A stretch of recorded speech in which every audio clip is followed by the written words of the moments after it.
Sim racing is one of my primary hobbies, and the knowledge I got from it helped me immensely when starting both rental and X30 karting. However, it does not have a great history. Sim racing has been a very small niche ever since its beginning. Developers never had a huge audience to be able to fund massive projects, so most sim racing developers are very small with limited resources. The games haven't been great either. It seems every sim we have either has poor AI, a poor online experience, a bad user experience, is far too expensive, is lacking decent physics, or a mix of 2 to 3 of them. However, the direction of the community and the newer simulators are headed show that the sim racing genre is on a steep slope to the top, and soon will be far more enjoyable for everybody. Here's why. Number 1. Online racing.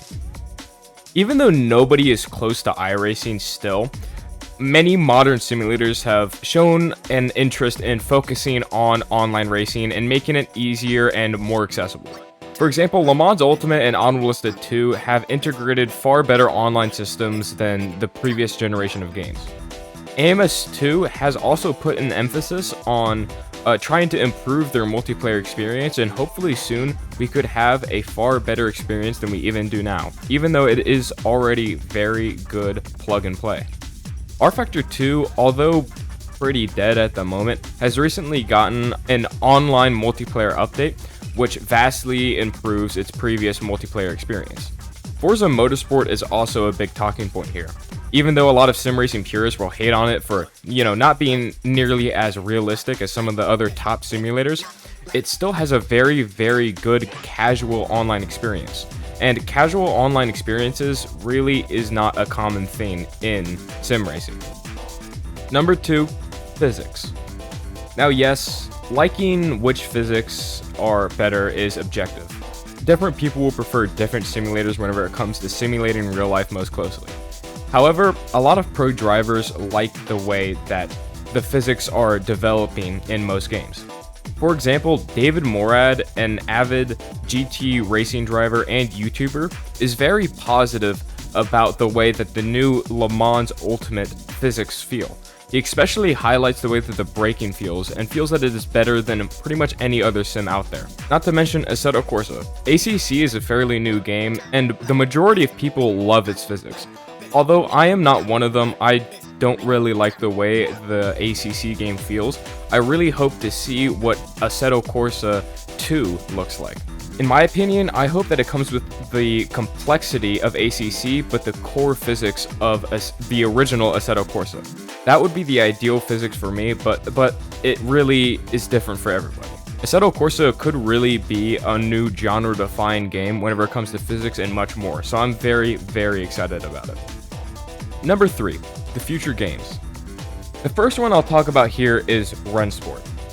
It has a very, very good potential. A lot of people don't see it right now because the development is very slow, and a lot of people don't like the very oversteery physics. However, I definitely see potential in the physics engine. Also, they do have a valid excuse for the slow development. They say that their development team is constantly hiring new people, and it takes a lot of their development time to be able to teach these new employees how to work the code and such. So that's why their development is really getting slowed down right now, and I feel like that is a pretty valid excuse. Now, Assetto Corsa, which we've already talked about, if it's anywhere near as legendary as the original Assetto Corsa, it will be extremely genre-defining. I really hope to see a great physics engine, better AI than the original Assetto Corsa, and a really, really good content selection. Mods might also be in there. All this stuff will 100% improve the population of sim racing as well as it gets better. This means that the developers will have more of an audience to sell their games to, and therefore more resources. And this means that hopefully we'll have way better and more developed physics engines and games in general. Overall, I'm very, very happy with the way that sim racing is evolving at this point, and I definitely feel like it has a lot more potential than it's even scratched.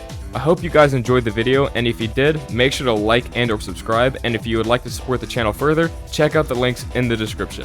Thanks you guys for watching, and I'll see you guys on the track. Peace.